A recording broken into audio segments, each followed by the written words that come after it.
Bom dia, pessoal. Olha só, nesse momento eu passo a fazer a correção sobre os exercícios de hidrostática, certo? Então vamos lá, pensando aqui no nosso primeiro exercício. O nível de água contida numa caixa d'água está a 6 metros acima de uma torneira. Então a questão é a seguinte: você tem lá a sua torneira, tá?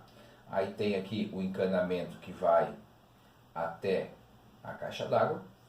E o que ele está me dizendo é, da torneira até o ponto aqui mais alto, onde tem água dentro da caixa d'água, nós temos uma altura de 6 metros. Tá? Continuando. Qual a pressão hidrostática sobre a torneira? Então perceba que ele não quer a pressão total, tá? Ele quer única e exclusivamente a pressão hidrostática.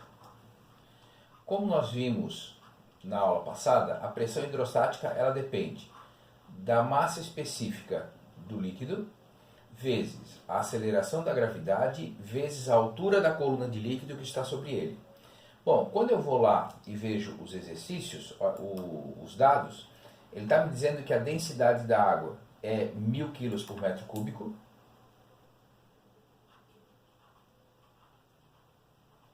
Opa, botei um zero a mais, perdão. Tá? Ele me disse que a aceleração da gravidade vale 10 metros por segundo ao quadrado e a altura está valendo 6 metros. Tá? Isso significa dizer que eu vou ter 60.000 newtons por metro quadrado. Ou, vamos lembrar que isso daqui equivale a 60.000 pascais, certo? Então, nessa questão, ele não pediu para você passar para essa ou para aquela unidade de medida, então você não precisa fazer a regra de 3 pertinente, tá? Bom, a próxima questão é a seguinte: o reservatório contém água até uma altura de 10 metros. Então, voltando aqui. Então agora ele está dizendo que temos um reservatório, uma caixa d'água, uma cisterna, enfim, e que esse reservatório possui até o seu fundo, tá, uma altura de 10 metros de coluna d'água. Pois bem, determine a pressão hidrostática no fundo do reservatório. Perceba que a densidade da água continua 1000 e a aceleração da gravidade continua 10 metros por segundo ao quadrado. Tá? Então, quando eu vou lá, então a minha pressão hidrostática, massa específica do líquido, vezes gravidade, vezes a altura do líquido que se encontra sobre o ponto. A massa específica da água, ele forneceu lá que é 1000. A aceleração da gravidade é 10 e a altura da coluna de líquido que está sobre o fundo aqui do recipiente também é 10. Então, quando você multiplica isso, então isso aqui fecha 100.000 newtons por metro quadrado ou, 100.000 pascais. Tá? Ou uma resposta aqui ou outra, já que a unidade de medida é a mesma, sistema internacional, não temos nenhum problema quanto a isso. Fechou? O próximo exercício é o 15. Agora olha só. Calcule a pressão total no fundo de um lago a 20 metros de profundidade. Então agora eu estou falando de um lago, mas para mim vai ser um recipiente parecido com aquele, né? Então aqui está o meu nível da água. E quais são as informações que eu tenho? Ele está me dizendo que esse lago tem uma profundidade de 20 metros, tá? E aqui fora ele tem uma pressão atmosférica que está valendo 1 vezes 10 na quinta pascais, ou newton por metro quadrado, tá? Então essa informação da pressão atmosférica, ela está aqui, ok? Bom, perceba que a densidade da água agora ele usou potência. 1 vezes 10 a terceira. O que é o 10 na terceira? É 10 vezes 10 vezes 10, que fecha 1000, tá? Aceleração da gravidade 10 e por aí vai. Então vamos lá, tá? Bom, a pressão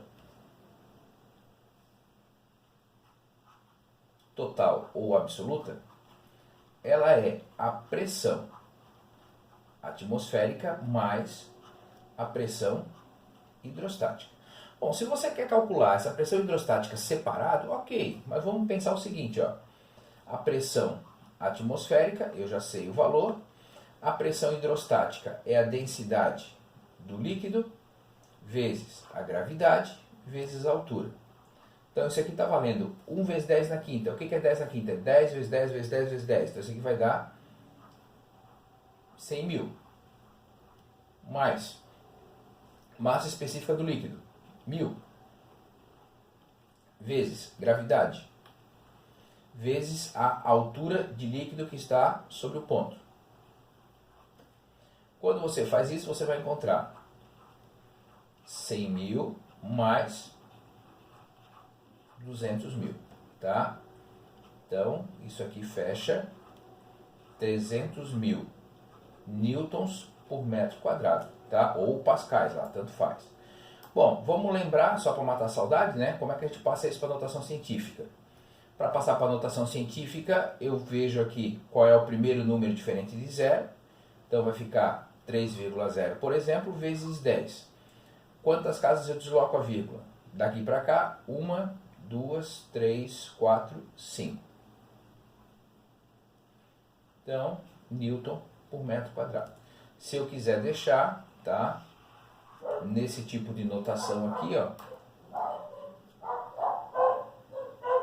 Como eu estou fazendo daqui para lá, ok? Então, 300 mil newtons por metro quadrado, ou 3 vezes 10 na quinta, tá? Tanto um como o outro tá valendo. Fechou? O próximo exercício, o 16. Calcule a pressão total no fundo de um rio a 10 metros de profundidade. E aqui ele me deu as informações. Então perceba que os exercícios agora eles vão ficando muito semelhantes. Então ele quer saber a pressão total no fundo de um rio. Bom, acabamos de resolver que a pressão total ela é a pressão atmosférica mais a pressão hidrostática. Pressão atmosférica, eu já tenho o valor, ele me deu lá no exercício. A pressão hidrostática, massa específica do líquido, que no caso é água, tá? Vezes a gravidade, vezes a altura do líquido que está sobre ele. Vamos lembrar que é um rio que tem 10 metros de profundidade, tá? Gravidade 10, densidade da água 1000, tá? Então vai ficar assim, ó. Pressão atmosférica 1 vezes 10 na quinta, que é 100 mil. Massa específica da água 1000. Gravidade 10, profundidade 10. Então vai ficar 100 mil mais 100 mil. Isso aqui vai dar 200 mil newton por metro quadrado, ou 2 vezes 10 na quinta newton por metro quadrado. Só para reforçar a ideia, tá? Vamos lembrar o seguinte, ó. Aqui eu tenho 100 mil da pressão atmosférica mais 100 mil da pressão hidrostática. Ou seja, a cada 10 metros de profundidade que você mergulha, você tem uma atmosfera a mais atuando sobre você, tá certo? Só para frisar aí um pouco a ideia, pensando na prática posteriormente, tá? Então, o próximo exercício. O que se entende por pressão atmosférica? A pressão atmosférica aumenta ou diminui com a altitude. Por quê? Bom, então vamos lembrar o seguinte, né? Aqui está a superfície terrestre, ok? E ao redor da superfície terrestre, nós temos a atmosfera, que nada mais é do que uma camada de ar sobre a gente, tá? Então, se a gente está aqui ao nível do mar, eu vou ter toda essa coluna de ar sobre mim. Entretanto, por exemplo, eu acabei subindo aqui e fui lá para Rancho Queimado, mais ou menos 700 metros acima do nível do mar. E agora, lá estou eu. Tá? O que acontece? Daqui até aqui, a minha altura da coluna de ar sobre a minha cabeça diminui. Então, o que é a pressão atmosférica? É a pressão que o ar exerce sobre as coisas que estão imersas nele. Quando eu saio do nível do mar, por exemplo, e vou subir, o que acontece com a pressão atmosférica? Se diminui a coluna de ar, diminui a pressão atmosférica que está agindo sobre a gente. Fechou, pessoal? A questão 18, tá? A questão 18, aí eu vou fazer diferente, deixa eu só pegar aqui e tirar uma captura de tela, tá? Então, a pressão 18 ele diz assim: a figura abaixo mostra o princípio de funcionamento de um elevador hidráulico formado por um sistema de vasos comunicantes contendo um fluido incompressível no seu interior. Considere que a aceleração da gravidade vale 10. Sabendo que as áreas das seções transversais dos pistões 1 e 2 são... Então, esse pistão aqui... Opa, deixa eu pegar aqui uma outra cor, para ficar melhor. Tá? Então, esse pistão aqui está valendo 0,2 metros quadrados. E esse pistão aqui está valendo 1 metro quadrado. Qual o módulo da força F1 que eu tenho que usar para erguer um peso equivalente aqui nesse outro lado, uma massa, né, igual a 100 quilos, ok? Bom, então olha só, ele está me dizendo que eu tenho um vaso comunicante, tá? Que de um lado eu tenho uma força desconhecida, esse lado aqui eu não sei ainda, né? Tá? Mas aqui eu sei que a área está valendo 0,2 metros quadrados. Nesse lado aqui eu tenho uma área de 1 metro quadrado, tá? E coloquei ali em cima uma massa de 100 quilos. Então ele quer saber qual é a força que eu tenho que fazer aqui para sustentar essa massa. Então primeiro eu tenho que pensar, aqui eu tenho que ter uma força. Então uma massa de 100 quilos, ela corresponde a uma força-peso, que é massa vezes gravidade. 100 vezes 10, que dá 1000 newtons. Então, o que eu tenho que pensar aqui? Se eu tivesse que ir lá levantar 100 quilos, eu teria que fazer 1000 newtons. Só que eu tenho um sistema com áreas diferentes. Então, o que eu vou fazer? Então, eu vou pensar o seguinte: força 1 sobre área 1 é igual a força 2 sobre área 2. Força 1 eu não sei. A área 1 é 0,2. A força 2 é a força peso. Está valendo 1000. E a área 2 está valendo 1. Bom, agora eu vou lá e resolvo isso. Então vai ficar aqui F1 sobre 0,2 igual a 1000 dividido por 1, que é 1000. Agora esse 0,2 está lá dividindo, vai para lá multiplicando. Então vai ficar 0,2 vezes 1000. Isso significa dizer que a força vale 200 newtons. Perceba o seguinte, ó, que essa força de 200 newtons aqui ficou 5 vezes menor do que aquela força que eu precisaria fazer. Então quer dizer que eu ganhei, tá, em força, já que eu preciso fazer uma força menor do que se eu tivesse que ir lá efetivamente e levantar os 100 quilos, que correspondem a uma força de 1000 newtons, tá certo? Então, o problema 18 já foi, problema 19.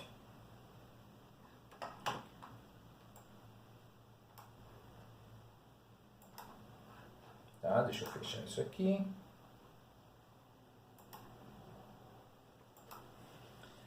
Bom, então, aqui está me dizendo o seguinte: a força F1 aplicada ao êmbolo menor de um elevador hidráulico. Então, vamos lá pensar no meu elevador. Eu tenho, num elevador hidráulico, uma parte mais estreita e uma parte mais larga. Tá? O que ele está me dizendo? Que nessa área menor tá? É o quíntuplo da área, a área maior é 5 vezes maior que a área menor. Então, se essa área aqui, tá? Aqui está ficando ruim. Deixa eu pegar aqui a outra tela lá para ficar melhor. Então, a questão é a seguinte. Área menor, área maior.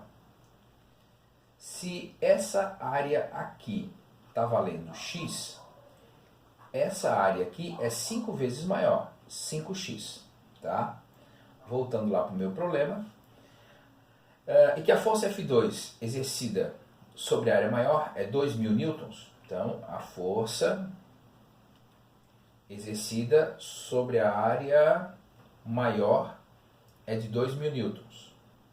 Então, a força aqui é de 2.000 newtons, certo? Determine a força F1, que é a área menor. Então, ele quer saber quanto que vale essa F1. Então, vamos lá.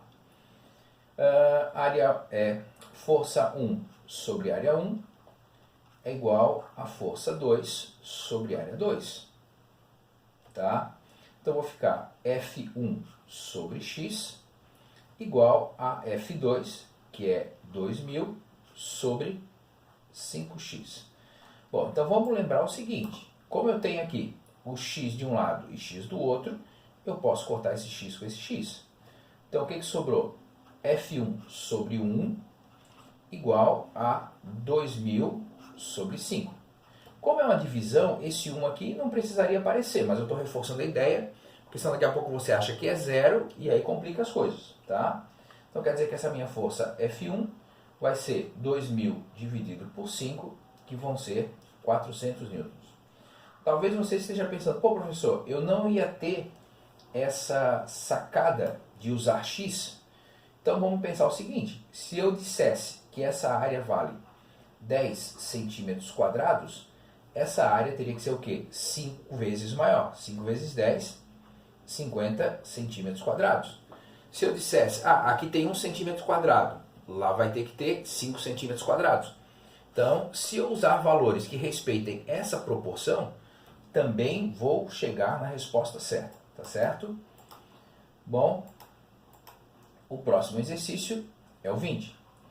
Um consumidor, desconfiado da qualidade da gasolina que comprou em um posto, resolveu testar a sua densidade.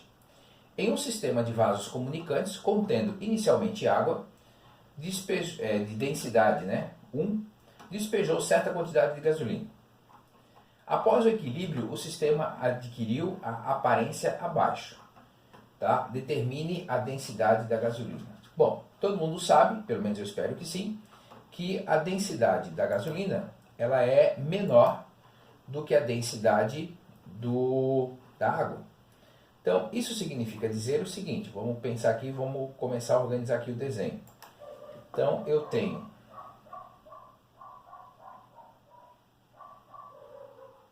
um vaso comunicante, precisa ou não ser igual aqui dos lados, né?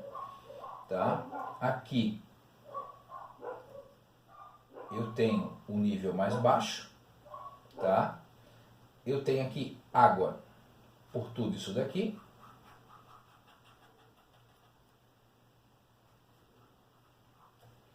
E nesse lado aqui eu tenho gasolina. Tá? Bom, ele me disse que nesse lado aqui eu tenho 8 centímetros de água, enquanto que nesse lado aqui eu tenho 10 centímetros de gasolina. Tá? Aí ele quer saber, determine a densidade da gasolina comprada. Então, olha só. Vamos lembrar que a minha ideia é pensar que aqui é o ponto 1, aqui é um ponto 2, a pressão do ponto 1 precisa ser igual à pressão no ponto 2, tá? Vamos lembrar que aqui em cima eu tenho pressão atmosférica, aqui em cima eu tenho pressão atmosférica, tá? Então, isso significa dizer que tanto no lado 1 como no lado 2 eu tenho pressão atmosférica. Só que não é só isso. O que eu tenho no lado 1 a mais? No lado 1 eu tenho a pressão hidrostática da gasolina, correspondente a esses 10 centímetros aqui. Tá? Do lado 2 eu tenho a pressão hidrostática da água, correspondente a esses 8 centímetros. Tá? Bom, então vamos lá. Eu vou poder cortar essa pressão atmosférica com essa pressão atmosférica, já que ela está agindo dos dois lados, ok? Tá? Quem é a pressão hidrostática da gasolina? É a massa específica da gasolina vezes a gravidade vezes a altura da gasolina. Quem é a pressão hidrostática da água? É a massa específica da água vezes a gravidade vezes a altura da coluna de água. Novamente, posso cortar isso com isso, tá? Bom, então vamos lá agora resolver o problema. Massa específica da gasolina eu não sei, mas a altura da coluna de gasolina são 10 centímetros. Massa específica da água, 1 grama por centímetro cúbico, tá? A altura da coluna de água, 8 centímetros. Bom, 8 vezes 1 dá 8, esse 10 está multiplicando, ele vem para cá, dividindo. Eu posso concluir, então, que a massa específica da gasolina está fechando em 0,8 gramas por centímetro cúbico. Tá? Então, se você, por exemplo, vai num posto de gasolina e faz esse teste, aí você vai lá e compara depois se efetivamente a massa específica da gasolina vale esses 0,8 gramas por centímetro cúbico. Fechou, pessoal? Então, por hoje, esses eram os exercícios. Um grande abraço. Tchau, tchau.